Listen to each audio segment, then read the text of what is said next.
Welcome to True Reddit Reads, where real life stories are told from the rawest pain and bravest experiences.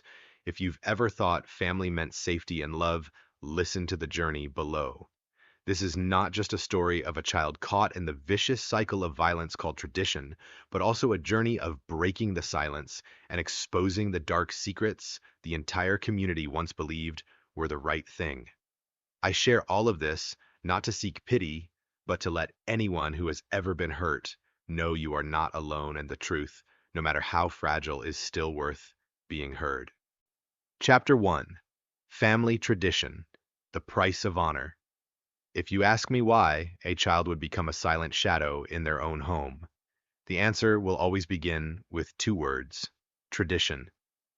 My family had a strange tradition, and one so toxic that if I told you, you probably wouldn't believe it. We didn't have any grand holidays, no sacred family legends.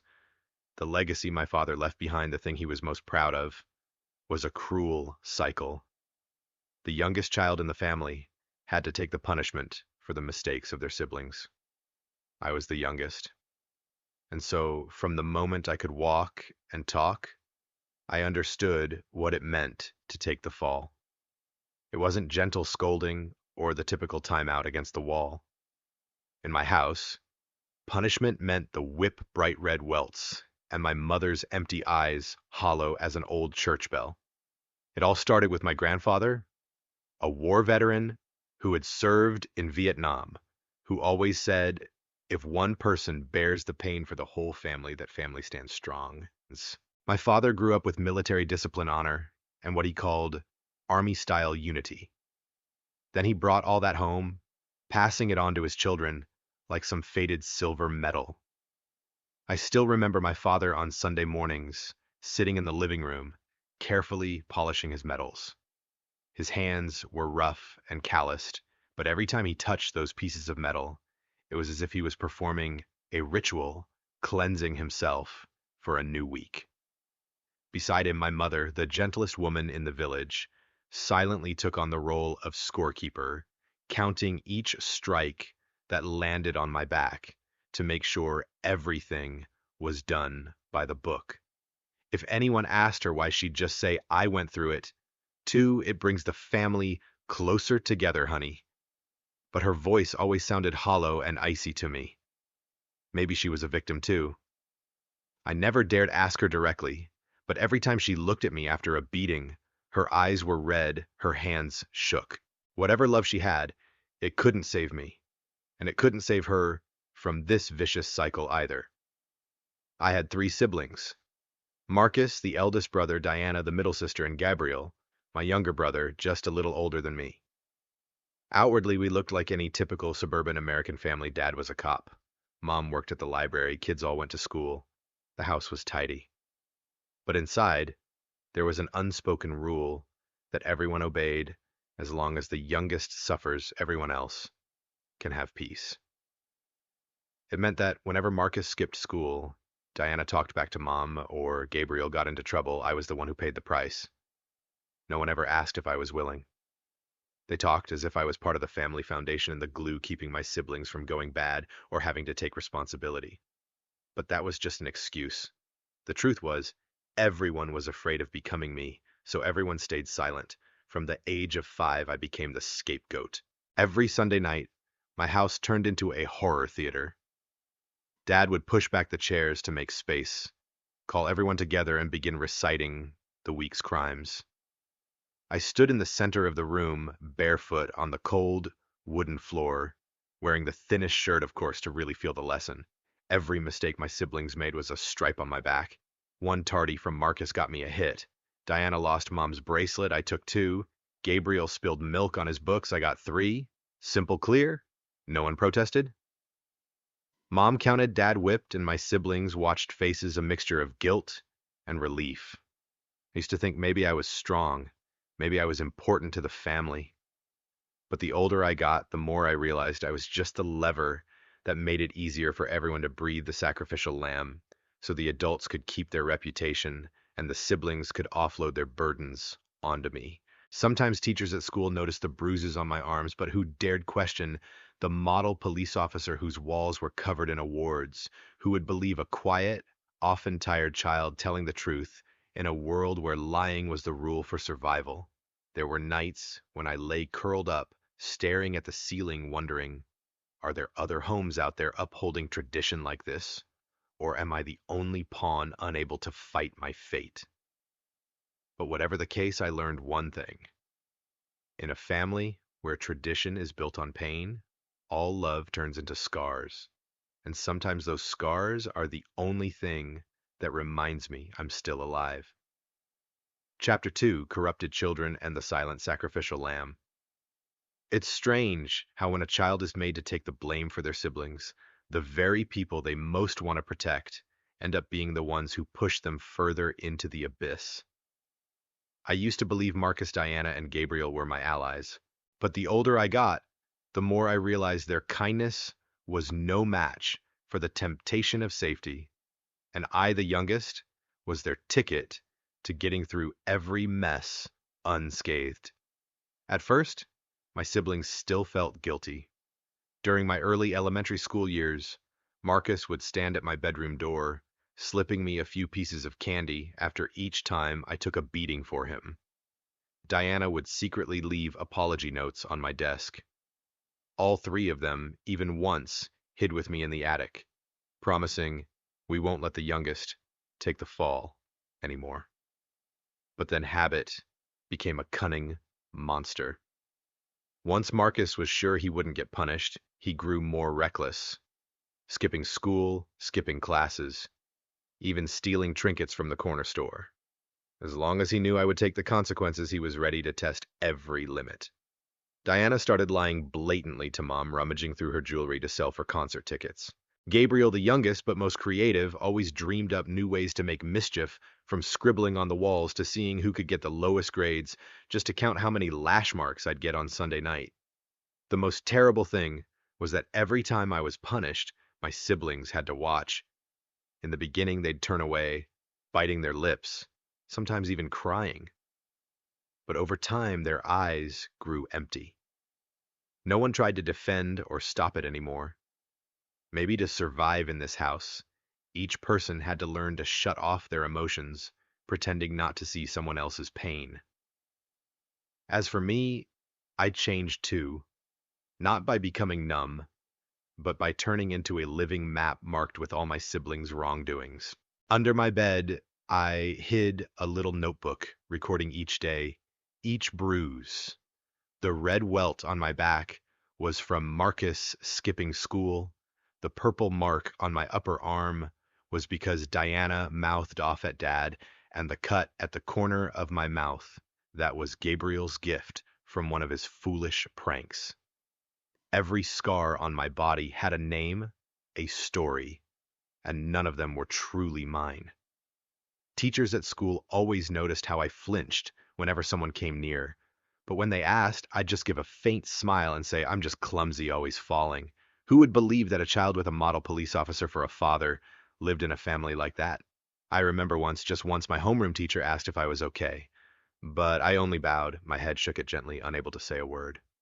I was afraid not just of the whip, but of my mother's silence, the apathy of my whole family. In this house, real emotions were a luxury.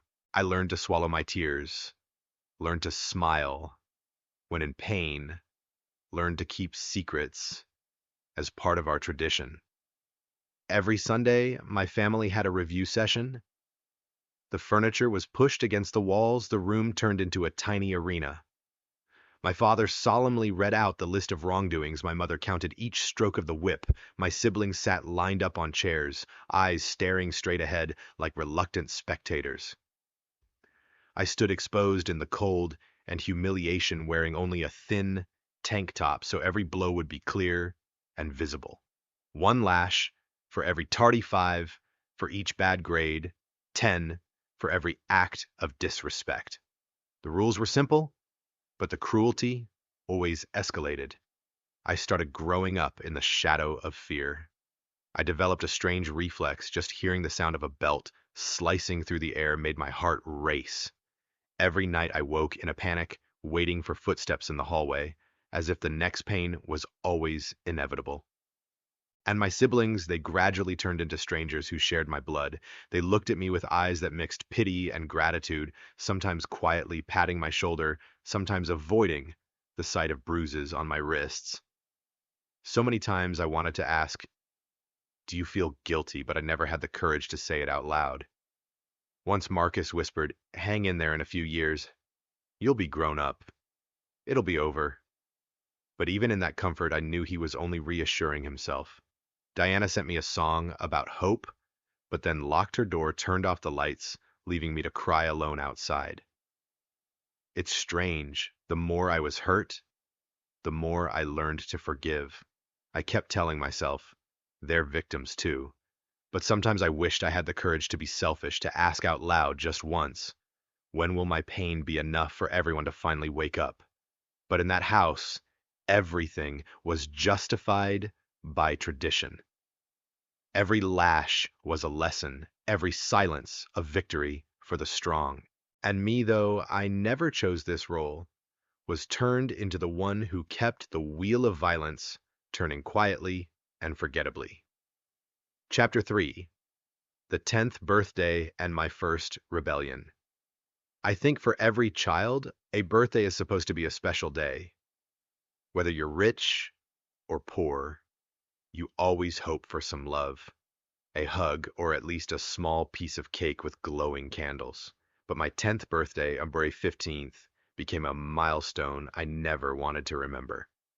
That morning, I woke up with a tiny spark of hope in my chest. I told myself, maybe today will be different. Maybe my parents will let me skip a review day. Maybe tonight there will be just cake and presents, no belt. But as always, reality shattered my dream with just one look from my father.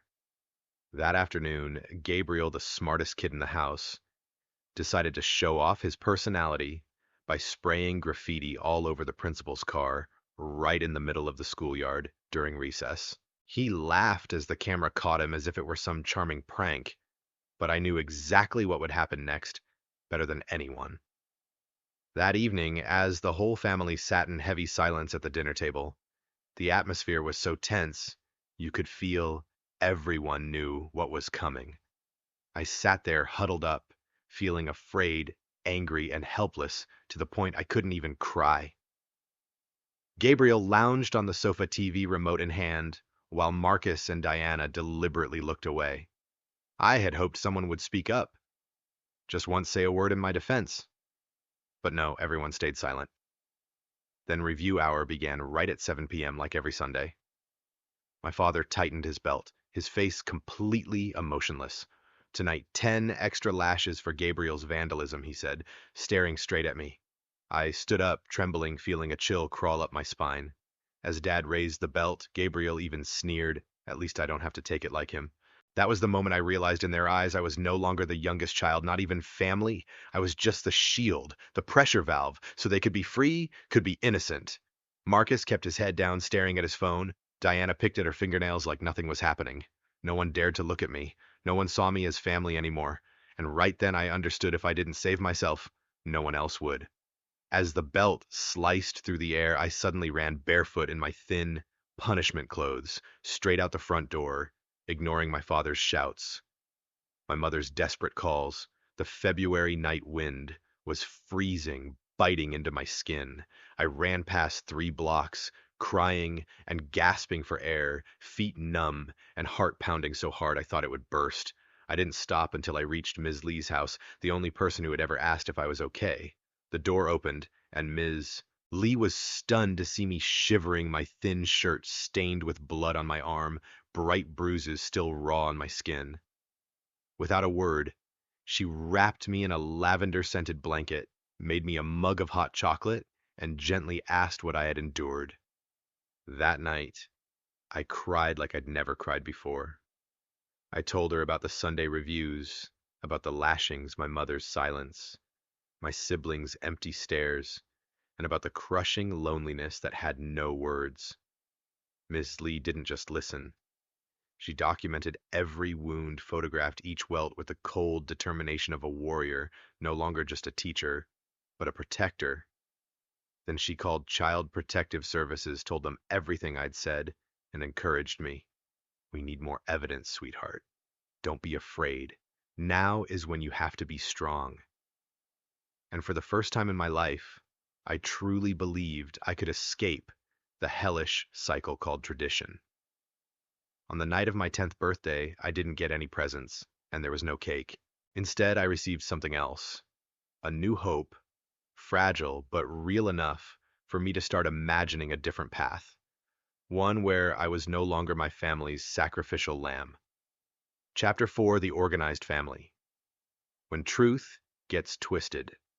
I once thought that as long as I had the truth, everything would change. But I was wrong. The truth in a family that knows how to perform, and a town eager to believe whatever's easiest, became a weapon used against me. Right after the night I ran to Ms. Lee's house, everything exploded. She didn't just report to Child Protective Services. She helped me record my account, took photos of my injuries, every bruise on my back and arms. All night, I shivered and tried to recall every detail of the beatings, every time my siblings messed up, and I took the fall. I imagined that those pieces of evidence would be enough, but my father was no ordinary man. With his police uniform, he turned every situation into a perfect demonstration of crisis management. The very next day, he showed up at Miss Lee's door, face polite, voice calm and deep. I'm very worried about my daughter.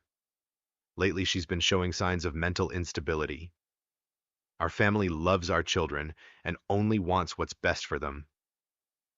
He handed over a stack of paperwork, psychological assessments, academic records, even family photos with everyone smiling together.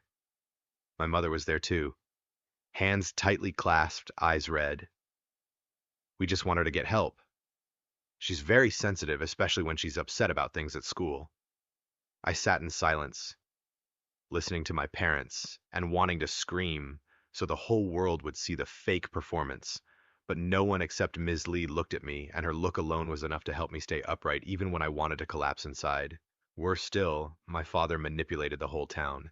He had private conversations with the principal, the owner of the grocery store, my homeroom teacher. In just a week, I suddenly became the problem child, the subject of gossip among mothers on Facebook. Friends started avoiding me. There were more and more glances of pity, more whispers behind my back. Some people asked, "Are you really stressed? But your parents love you so much." All I wanted then was to disappear. And my siblings, just as I feared, they chose silence. Marcus sent me a curt text. "Sorry, Diana avoided me at school and Gabriel only glanced my way," then gave a half-hearted smirk. They didn't outright lie, but they didn't defend me either. In fact, at the meeting with the social worker, Marcus hesitantly talked about the times my sister would lose her temper for no reason, and how she often exaggerates things. Every word was another knife. Ms. Lee told me to stay calm, to be patient, to keep recording everything. She gave me a tiny recording device to hide in my sock, instructing, "They won't believe just your words. But if you can get their actual voices, their plans, no one can deny it." I became a spy in my own home, terrified every day of being discovered every night, praying that no one would find the little box under my bed where I hid the recorder and my journal. But my father wasn't stupid. He began randomly searching my room, claiming he was worried I might hurt myself. Every time I heard the door open, my heart stopped. Sometimes I thought I would lose everything, my evidence, my hope, even my freedom. My mother spoke less and less, drifting gloomily around the kitchen. Whenever she saw me, she only nodded, then turned away, as if I were a stranger seeking shelter. The breaking point was when the neighbor, the one who used to give me candy every Halloween, turned to my mother and said, "Your daughter's acting strange these days. Maybe she needs treatment. The people who used to be friends, used to care, now only stayed silent or avoided me because your dad's such a good cop. There's no way something like that could be happening." The whole town seemed ready to believe a prettier story over the ugly truth. I became a ghost in my own life, living each day twisted by endless rumors, having to remind myself Just a little longer, and the truth will win. Perhaps the most painful realization was this: in any system of power, the strong never have to prove anything, and the victim must always find a way to save themselves even when there's no one left to hold on to. Chapter 5: Fighting in Despair and Silent Allies. If I say I never thought about giving up, I'd be lying to myself. In those days, after the truth was buried under stacks of paperwork and lies, there were moments when I just wanted to give in. But the strange thing was, the more I was backed into a corner, the more I craved survival, not just for myself, but for Ms. Lee and for anyone who had ever believed in me. During those days at home, I lived like a shadow. Every morning, I woke up already bracing myself for the insinuating remarks, the suspicious glances from neighbors and even from my teachers. At school, the people who used to check in on me suddenly grew distant. My former homeroom teacher avoided eye contact, only speaking in meaningless platitudes. Even my best friend, after a few encouraging messages, eventually went silent. I knew the reason: her mother needed my father's legal help, and no one wanted to go against the town's model family. But Ms. Lee never gave up. Every afternoon after school, she quietly waited for me at the school gate, pretending to ask about homework, then subtly inquiring about things at home. I once saw her eyes red, her hands trembling, as she slipped me a note. Don't let them make you doubt yourself. You're not crazy. You are strong. I kept recording. Every time I listened to my father and mother discussing how to fool the social worker, I felt a chill run down my spine, mixed with bitterness. Those recordings became my only weapon, but also the source of constant fear. Just one careless mistake, and all my efforts would be for nothing, and I might never have another chance to escape. Every day, my room and phone were checked. My father claimed it was to prevent suicide, to keep you away from drugs. I could only pretend to be obedient, nodding and agreeing, but inside I trembled, worrying each day that my recorder would be found. Sometimes I even dreamed of my father smashing the evidence box, my mother crying, my siblings turning their backs, and me locked in a dark room with no one left to call for help. Worse, everything on social media turned against me too. Diana, my sister, secretly created a secondary account posting videos of me startled or crying, sharing my venting messages, editing them to make me look like the girl who craves attention. Classmates whispered, some sending comforting texts, others mocking, "Your family is so famous. Quit acting." I remember the only time I tried to defend myself, I was immediately labeled drama queen, the star in a tragedy of my own making. That little town, once the safest place I knew, became a maze with no way out. The neighbor whispered to my mother about kids who need to be sent to reform school. The school doctor wrote in my file: patient shows paranoid tendencies, emotional instability. Friends distanced themselves. Teachers were indifferent. Every door seemed shut. Only Ms. Lee quietly stood by me, even though the more she did, the more she was scrutinized by the school parents, and authorities even investigated for inappropriate relations with a student. I once asked her, "Why don't you give up? Why don't you just ignore it like every other adult?" She only gave a sad smile, because if I gave up too, who would be the last one left on your side? Sometimes just that single sentence was enough to help me hang on for another week. There were nights when I sneaked over to Ms. Lee's house, hiding in her laundry room, curling up to the sound of the dryer just for a few hours of safety. She knew, but said nothing. Simply left the door unlocked, so I'd know even if the whole world turned its back, there would still be a place for me. But allies are only human too. Ms. Lee became increasingly worn down, borrowing money to hire a lawyer, facing lawsuit after lawsuit investigations from the school society and my family. I felt guilty seeing her sacrifice, as if I was dragging her into a bottomless pit. Yet I also understood, as long as even one adult dared to speak out, things would not be completely hopeless. I once thought maybe I should just accept my fate live like a shadow, so everyone else could be at peace. But every time I thought about Ms. Lee's eyes or those of the other children I saw in the Child Protection Agency's waiting room, eyes full of fear and desperate hope I just couldn't give up. Maybe I was just a small child in this battle, but I also believed that as long as I kept recording the truth, as long as one person had the courage to stand up, then someday my wounds and those of so many others would no longer be twisted, but would become living evidence against this darkness. And so I continued, quietly, fearfully, but no longer alone. The fight wasn't over, but for the first time I knew I was on the right path, even if it was filled with thorns and tears. Chapter 6. The Climax. When truth speaks amid a storm of lies. I once thought that the day the truth came out would be the day I felt free. But the reality was the price for it was even greater than any lash ever left on my back. It was a battle not just with my own family, but with an entire system built to protect the strong, those who knew how to hide the truth, far better than I ever imagined. Finally, after nearly a year of collecting evidence, Ms. Lee and I felt confident enough to submit everything to family court.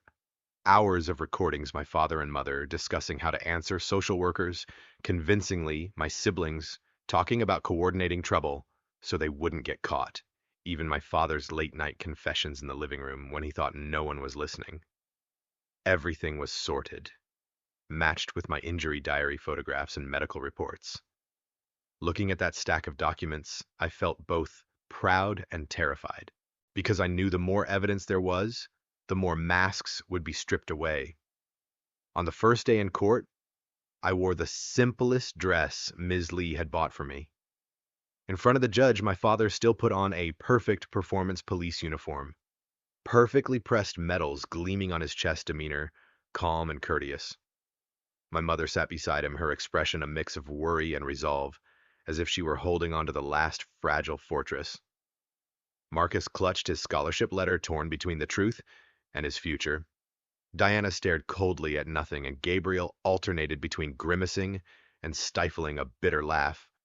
The court didn't just want to hear stories, they wanted proof. I trembled as I had to play the recordings, my mother counting out the lashes, my father practicing how to cry. At just the right moment, my siblings plotting how to shift blame so they could stay out of trouble. In the courtroom, the air grew thick, like a storm about to break.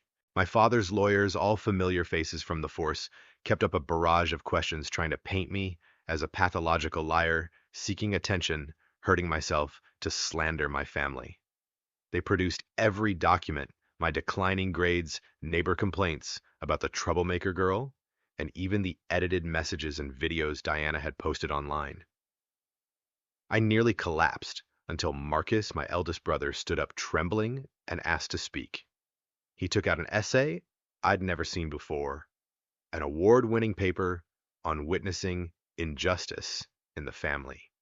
He talked about years of guilt letting his little sister take the fall, the fear he felt every time he heard the belt, but never having the courage to speak out. He submitted secretly recorded videos of our parents rehearsing their script of me crying and clutching my knees in the dark, of Diana cutting her wrists beneath long sleeves. No one in the courtroom dared say a word. It was the first time I saw my father lose control, his face flushed, red hands shaking, voice breaking as he protested. My son was manipulated by his sister. She's making all this up for attention. My mother broke down in tears, insisting I only wanted the best for my children, while Gabriel sat in silence, his gaze restless and unfocused. Diana cried for real for the first time in years, but not out of regret, but because every layer of pretense had been stripped away.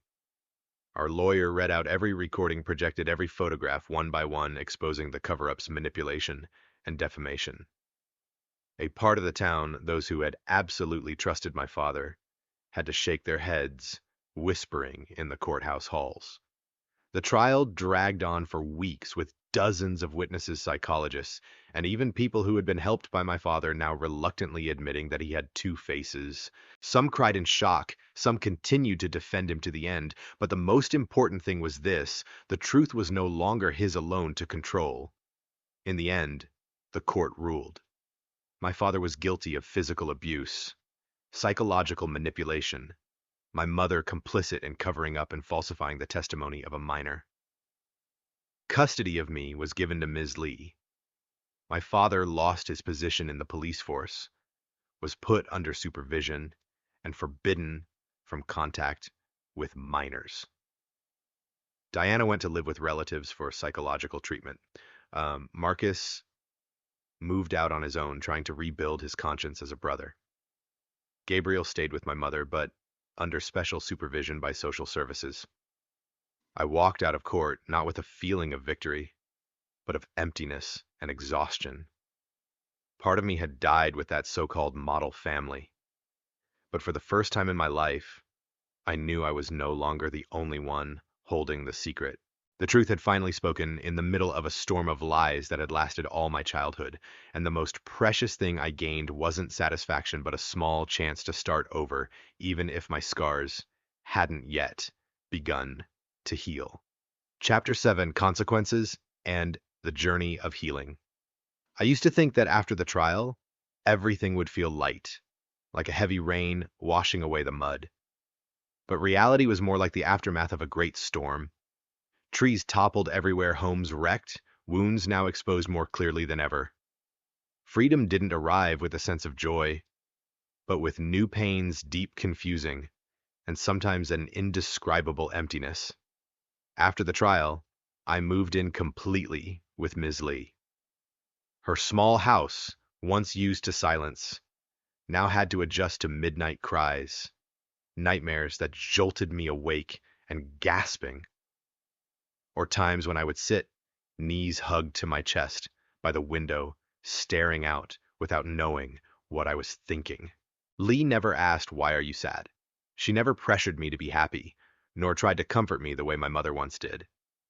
She simply sat beside me in silence, handed me a warm cup of tea, letting me know pain is also a part of the healing process. There were days I didn't want to get out of bed. On those days, Ms. Lee would still go to work as usual, leaving a small note by my pillow. "You're allowed to be sad, but remember this room. This house is always safe." Those small words, so simple, were the lifeline that pulled me through waves of depression. As I learned to live again, each member of my old family also had to face the consequences of their own actions. Marcus gave up his prestigious scholarship, worked several jobs to support himself. He visited me once, never speaking of the past, quietly handing me a fountain pen. "Keep writing." Writing is its own kind of healing. I took it, seeing in his eyes a sorrow he would probably carry all his life. Diana moved to live with distant relatives. I heard she started intensive therapy, no longer self-harming, but she never reached out to me. Only once did she send a short letter, "I know you hurt too. Maybe one day we'll both forgive ourselves." No apology, no blame, just two children each shouldering their own scars. Gabriel still seemed not to fully understand what had happened. He lived with my mother under supervision, but deep down, I knew Gabriel always avoided facing the truth. Every time I remembered his eyes the day he stood in court, I felt sorry for him, but I no longer had the strength to hold resentment. My father was suspended from work, required to attend mandatory therapy. I heard he lived very withdrawn, barely speaking to anyone, sometimes sending me letters that I never opened. My mother was no longer the perfect mom. She worked at a small clinic, spent most of her time paying off debts and staying silent. Our old house was sold, the money divided for legal fees. No one wanted to return to that place where tradition was once a source of pride. For me, the hardest thing was learning to believe that I deserved to live an ordinary life, not as a sacrifice, not as a shadow, not as a broken child needing to be fixed. I started therapy, wrote in a journal, sometimes talked to others who'd been through similar things in survivor support groups. For the first time in my life, I told everything. No cutting out, no excuses, no shame about the lash marks, the loneliness, the despair that once nearly consumed me. Some nights, Ms. Lee and I would sit together, watching old movies, eating pizza, laughing like two normal friends. She'd tell me about her own failures, her own stumbles, so I'd understand everyone hurts, everyone falls, but no one has to suffer alone. And even though I know the healing journey is still long with many gray days ahead, for the first time, I dared to think about the future, a future with no more tradition, no more fear, hanging over every Sunday night. I learned how to let go of the belief that I was a burden, learned how to say no, learned how to forgive myself. Maybe I'm not ready to fully believe in happiness yet, but at least now, I believe I have the right to hope. Chapter 8, an open ending. The right to move forward. 6 months after the trial, I stood before a small room at the local community center, gripping a microphone, my heart still trembling. The person who encouraged me to share my story with the community for the first time was none other than Ms. Lee, the woman who opened her door to me on that 10th birthday night. "You don't have to speak perfectly, just speak honestly," she said, and for the first time, I truly believed my truth deserved to be heard. I spoke about the years spent as a sacrificial lamb, about the bruises, the cold lies, and the loneliness that felt eternal. I talked about running away, about the first time I felt warmth from an adult who didn't judge, and about the long, very long journey it took to learn how to forgive myself. The people in the audience nodded. Some wiped away tears. Others quietly held their children's hands. I realized then I was no longer alone. Somewhere out there, there are always people who've been forced into silence, and one day, they too can reclaim their own voice. My new life isn't dazzling or magnificent, like some fairy tale. I still see a therapist every week. I still have days where a small sound makes me jump. I still wonder, am I strong enough yet? But I also laugh more now I write down my feelings. I let myself enjoy a sweet treat on the weekend. For me, that is a sign of a true beginning. Some relationships may never heal completely. Marcus still texts me sometimes, occasionally sending pieces he's written about injustice and forgiveness. Diana seems to have chosen silence, living her own life, avoiding mention of the past. Gabriel remains lost between love and resentment, sometimes sending me an unsigned birthday card with only the words, "Hope you're well." My mother still lives in her own world, and my father, perhaps, is still wrestling with the ghosts of a past he once called tradition. For me, all that remains is a lesson I'll never forget. You can have your childhood stolen, be betrayed by those you love most, be shunned by an entire community. But if you have enough courage to hold onto a piece of the truth, no matter how small, you can still find a way out. I have gained many things from this journey, pain, fear, but above all, gratitude. Grateful that I met an adult brave enough to speak up. Grateful I wasn't drowned in silence, and that I finally understood happiness isn't forgetting the past, but daring to move forward even with a heart still full of scars. Now, every morning, waking up in Ms. Lee's house, I remind myself I have the right to hope. I have the right to start again, and I am no longer the shadow of an old tradition. Maybe I still carry scars, but I also carry a freedom I never dared dream of as a child. And if you, the one listening to this story, have ever felt trapped, ever felt imprisoned by prejudice or pain from the past, remember this. Even just a small door, just one person who believes you can change everything. Don't stop hoping. Don't stop telling your own truth, because one day you'll get to live a life that's truly your own. And that is my whole story from the days when all I could do was bow my head and endure to the moment I dared to stand up and reclaim the right to be myself. Maybe these wounds will never disappear completely, but I've learned one thing: as long as there is even one person who believes you, as long as you don't surrender to the darkness, you can still find hope, even if it costs you countless tears and endless loneliness. If this story touched you, please leave a comment, share, or subscribe to the channel to help me spread the truths that deserve to be heard. Because sometimes the bravest thing is not conquering someone else, but conquering the fear within yourself to begin a new journey. Thank you for listening to True Reddit Reads. See you again in the next stories where every voice deserves to be heard.